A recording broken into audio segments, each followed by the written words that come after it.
આજ રોજ 7 ઓગસ્ટ 2026ના રોજ અમદાવાદ શહેરમાં હળવાથી મધ્યમ વરસાદની આગાહી કરવામાં આવી છે.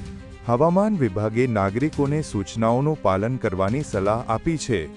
રાજ્યના અન્ય કેટલાક વિસ્તારોમાં ભારે વરસાદની પણ સંભાવના વ્યક્ત કરવામાં આવી છે.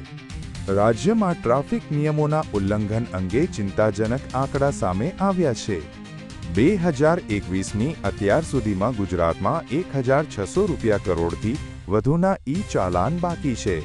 આ રકમ સાથે ગુજરાત બાકી દંડની વસૂલાતમાં દેશના ટોચના રાજ્યોમાં સ્થાન પામ્યું છે.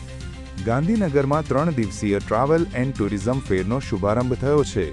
આ આંતરરાષ્ટ્રીય પ્રદર્શનમાં 10 દેશોના 900મી વધુ પ્રદર્શકો ભાગ લઈ રહ્યા છે, જે પ્રવાસન ઉદ્યોગ માટે નવી તકો ખોલશે. આ દરમિયાન રામોલ ખાતે ફટાકડાની દુર્ઘટના બાદ સીલ કરાયેલી કેટલીક દુકાનોને રાખડીના વેચાણ માટે કામચલાઉ રાહત આપવામાં આવી છે. જો કે સુરક્ષા સંબંધિત દેખરેખ યથાવત રાખવામાં આવી છે.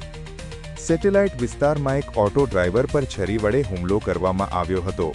પ્રાથમિક માહિતી અનુસાર આ ઘટના ભાઈ પર થયેલા અગાઉના હુમલાના વિરોધ દરમિયાન થયેલા ઝઘડાનું પરિણામ હોવાનું જાણવા મળ્યું છે. પોલીસે આ મામલે તપાસ હાથ ધરી છે. Mahendra Kumar Kanubhai, need 24 news, Ahmedabad. Daily news update માટે નીડ 24 ને સબસ્ક્રાઇબ કરો.